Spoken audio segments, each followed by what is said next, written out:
भारत और चीन के बीच लद्दाख सीमा पर हालात तनावपूर्ण है और स्थिति युद्ध तक आ गई है और ऐसे में चीन लगातार कई तरह से हथकंडे अपना रहा है। इस बीच चीन के नापाक इरादों का एक और खुलासा हुआ है। चीन कुछ कंपनियों के द्वारा भारत में जासूसी करवा रहा है।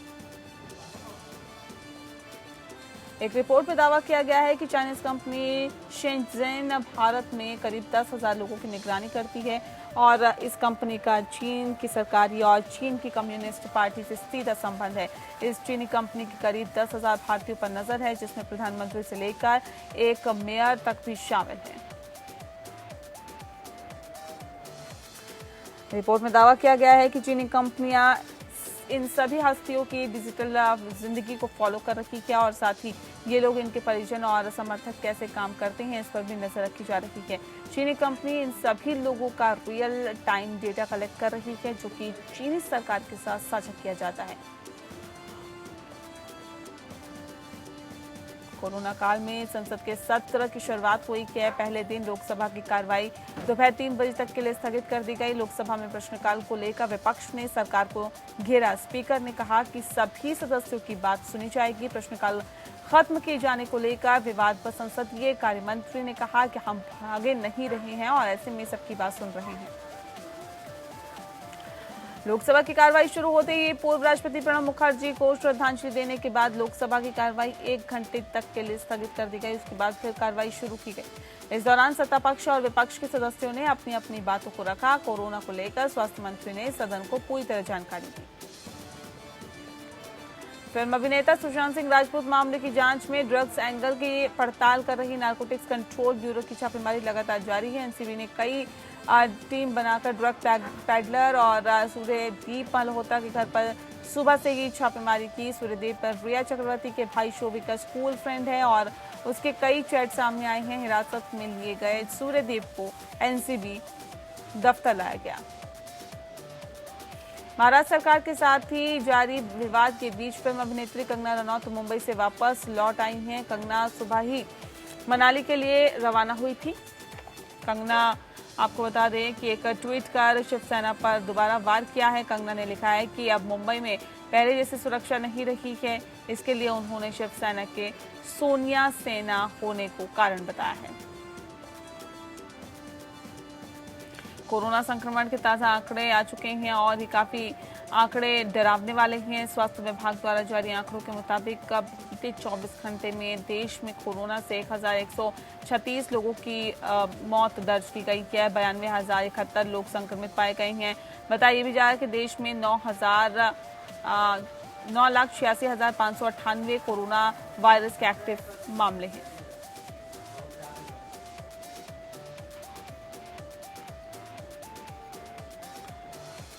अगर बात की जाए राज्यों की तो महाराष्ट्र में एक्टिव मामलों की संख्या 2,90,716 पहुंच गई है। वहीं अब तक इससे 29,531 लोगों की मौत हो चुकी है। बताया जा रहा है कि दिल्ली में संक्रमितों की संख्या 28,812 है। जनपद गाजीपुर में स्वास्थ्य कर्मियों को कोरोना वॉरियर्स कहा जा रहा है, लेकिन कोरोना किंग योद्धाओं के द्वारा एक लापरवाही का मामला सामने आया है, जिसके चलते गर्भवती महिला को सड़क किनारे बच्चे को जन्म देने पर मजबूर होना पड़ा। कानपुर के अंदर लगातार अधिवक्ताओं के उत्पीड़न के मामले सामने आने के बाद कानपुर अधिवक्ता कल्याण संघर्ष समिति बैनर तले जुड़े अधिवक्ताओं ने कानपुर कोर्ट में धरना प्रदर्शन किया। प्रदेश सरकार के खिलाफ नारेबाजी करते हुए अधिवक्ताओं ने अपनी सुरक्षा की मांग की। कन्नौज में सपा कार्यकर्ताओं ने बेरोजगारी, किसानों की बदहाली, महंगी शिक्षा और निजीकरण के खिलाफ धरना प्रदर्शन किया। इस दौरान सपा कार्यकर्ता प्रशासन को ज्ञापन देने जा रहे थे, लेकिन पुलिस ने उन्हें रोक दिया। इस दौरान पुलिस और सपा कार्यकर्ताओं के बीच नोकझोंक भी हुई। कानपुर देहात जिले के मंगलपुर थाना क्षेत्र के भंडे महू गांव में जमीनी विवाद को लेकर मारपीट हो गई। इस दौरान विवाद सुलझाने गई टीम पर ग्रामीणों की पिटाई का आरोप लगा है। इसके साथ ही पुलिस पर एक पक्ष के लोगों के खिलाफ कार्रवाई करने का आरोप भी लगा है। कन्नौज जिले के सेंट जेवियर्स स्कूल में बने अस्थायी जेल से एक कैदी के फरार होने का मामला सामने आया है। बताया जा रहा है कि कैदी कमरे में लगी खिड़की काटकर भागा। वहीं कैदी के फरार होने की सूचना पर पुलिस ने उसकी तलाश तेज कर दी। कन्नौज में करणी सेना के सदस्यों ने महाराष्ट्र के सीएम उद्धव ठाकरे का पुतला फूका। इस दौरान छिबरामऊ कोतवाली क्षेत्र के सौरे के तिराहे पर जमकर नारेबाजी हुई। कन्नौज जिले के पालमपुर में ग्रामीणों को पीने के पानी की किल्लत हो रही है, जिसकी वजह से उन्हें कई तरह की परेशानियों का सामना करना पड़ रहा है। यहाँ ग्रामीणों को आए दिन काफी दूर से पानी पीने के लिए लाना पड़ता है।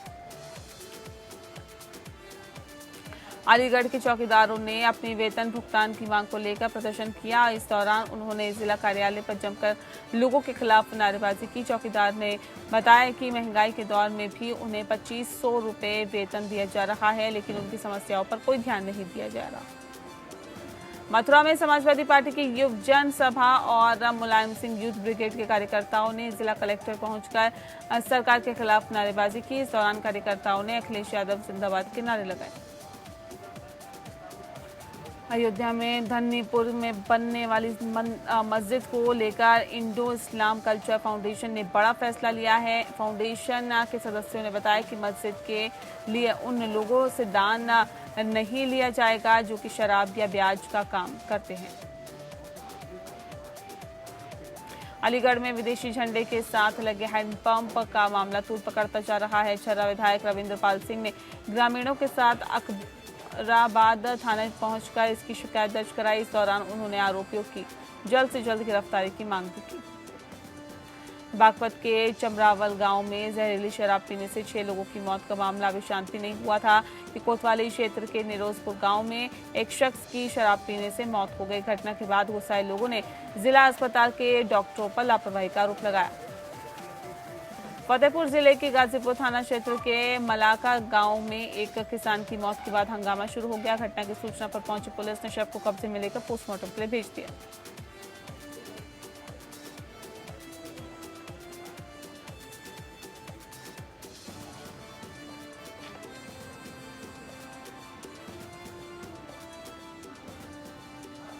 लखीमपुर खीरी में पुलिस की बड़ी लापरवाही सामने आई है, जहां एक नाबालिग के साथ बलात्कार और पॉस्को एक्ट का आरोपी पुलिस हिरासत से फरार हो गया। पुलिस ने आरोपी को रेप और पॉस्को एक्ट के तहत मामला दर्ज कर जेल भेज दिया है। रास्ते में गाड़ी में पेट्रोल डलवाते समय वो दोनों सिपाहियों को चकमा देकर हथकड़ी सहित फरार हो गया।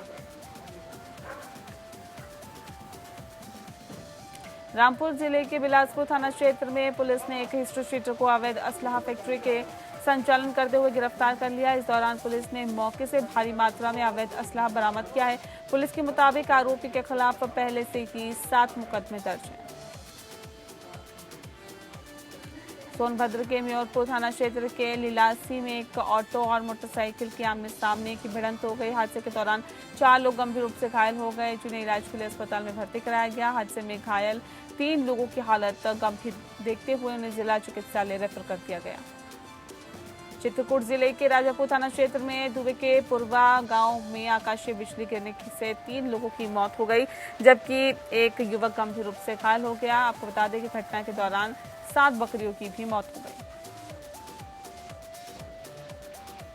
आगरा जिले के फतेहाबाद थाना क्षेत्र के आगरा लखनऊ एक्सप्रेस वे पर एक तेज रफ्तार कार ड्राइवर से डिवाइडर से जाकर टकरा गई। हादसे के दौरान एक बुजुर्ग महिला की मौत हो गई। बताया जा रहा है कि कार से 6 लोग अहमदाबाद जा रहे थे। एक्सप्रेस वे पर हुए हादसे का पूरा वीडियो सीसीटीवी में कैद हो गया।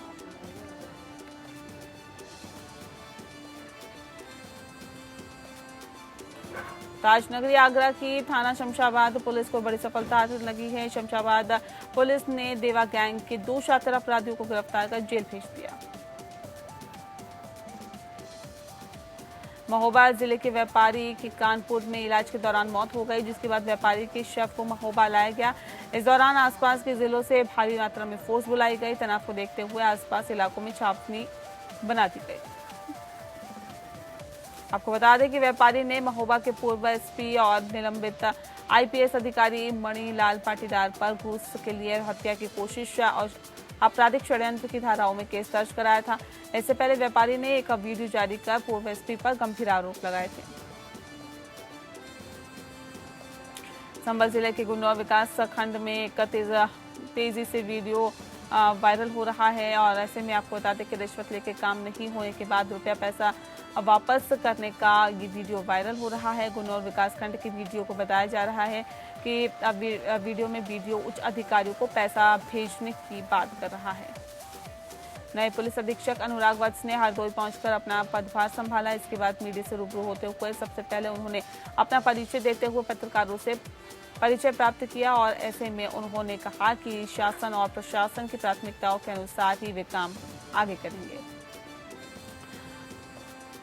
लोन दिलाने के नाम पर ठगी करने वाले 4 शातिर सदस्य को गिरफ्तार किया है। पुलिस द्वारा 2 लैपटॉप, 4 मोबाइल, 13 सिम कार्ड, अलग अलग कंपनियों के 2 डेबिट कार्ड और 2 आधार कार्ड समेत कई महत्वपूर्ण चीजें बरामद की है।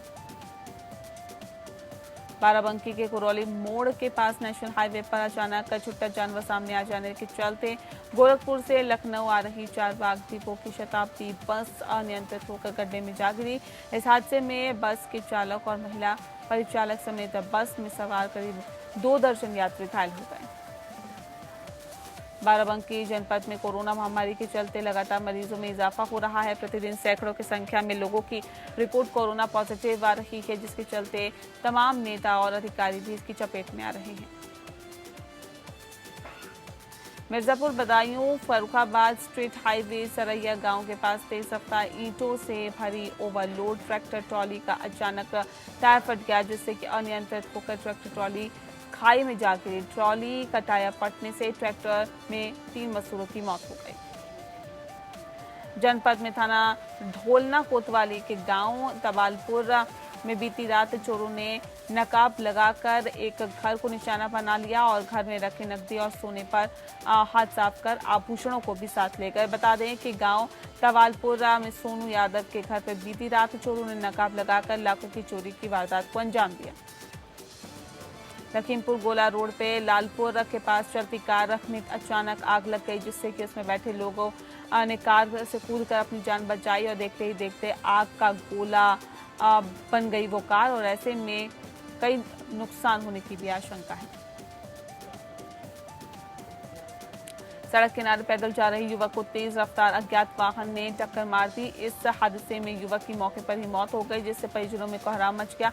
बताया जा रहा है कि बीएड का छात्र था मृतक और पुलिस मामले की जांच में जुट गई है।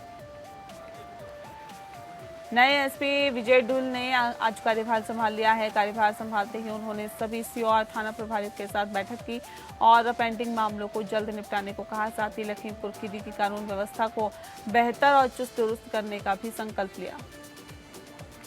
सड़क हादसे में महिला की मौत हो गई है। 2 पहिया वाहन पर सवार महिला अपने पति के साथ दवाई लेने जा रही थी। नीचे से तेज रफ्तार वाहन ने हॉर्न बजाने पर दंपत्ति का बैलेंस बिगड़ गया और ऐसे में महिला वाहन से नीचे गिर गई, जिससे महिला को गंभीर चोटें आई। जैसे कि उसको अस्पताल की तरफ लेकर जाया जा रहा था, मृत घोषित कर दिया गया।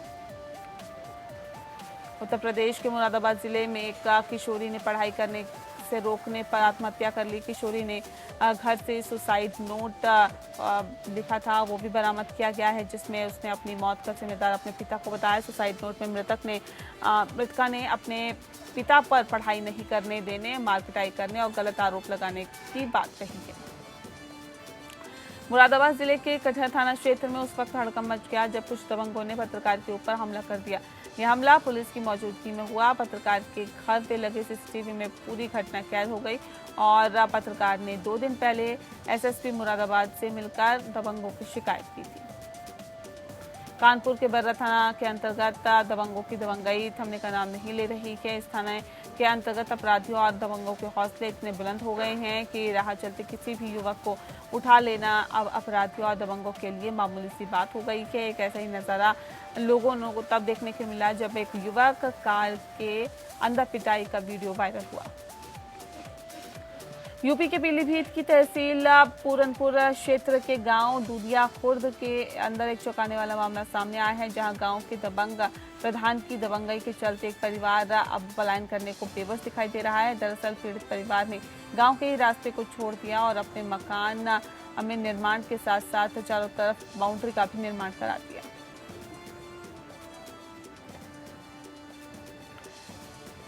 कानपुर में लव जिहाद का एक और मामला सामने आने से हड़कंप मच गया। मामला किदवई नगर थाना क्षेत्र के हैं और साथ ही बताया भी जा रहा है कि एक युवती का आरोप है कि मुस्लिम युवक ने हिंदू नाम बताकर प्रेम जाल में फंसाकर नोएडा वो ले आया और उससे जबरन धर्म परिवर्तन कराकर शादी का दबाव डालने लगा। इस दौरान युवती ने अपने प्रेमी पर बीफ खिलाने का भी आरोप लगाया।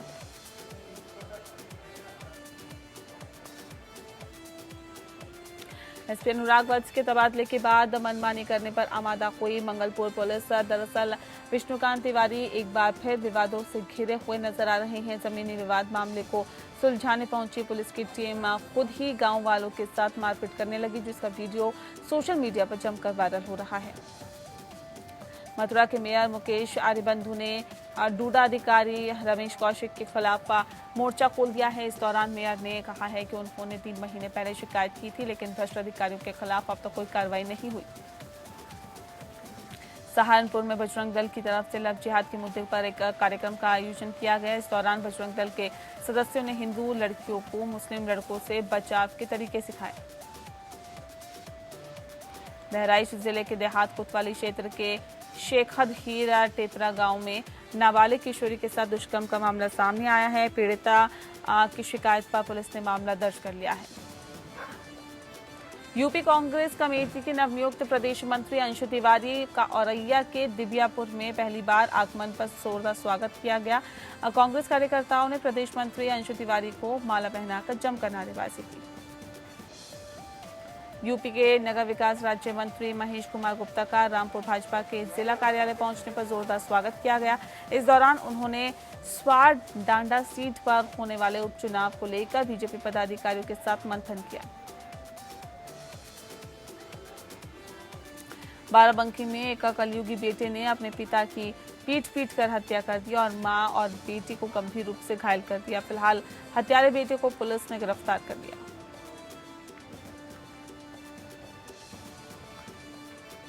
हरदोई में सेवा सप्ताह कार्यक्रम के तहत पीएम मोदी का जन्मदिन मनाया जाएगा। इस दौरान बीजेपी नेताओं ने बताया कि पार्टी 14 से 20 सितंबर तक जनसेवा का कार्य करेगी।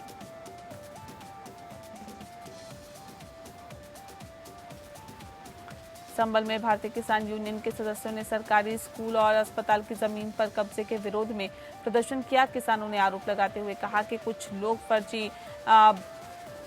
फर्जीवाड़े की आड़ में सरकारी स्कूल और सरकारी संपत्ति और सरकारी अस्पताल की भूमि पर अवैध निर्माण करने का प्रयास कर रहे हैं। रायबरेली जिले के शहर कोतवाली क्षेत्र में मधुबन मार्केट स्थित आस्था चाइल्ड केयर के अंदर एक वीडियो सोशल मीडिया पर वायरल हो रहा है। वीडियो में एक मरीज का इलाज कराने आए परिजनों से वहां के संचालक डॉक्टर धीरज सिंह चंदेल ने अभद्रता की और इस दौरान उन्होंने पहलवानों से पिटवाने की भी धमकी दी।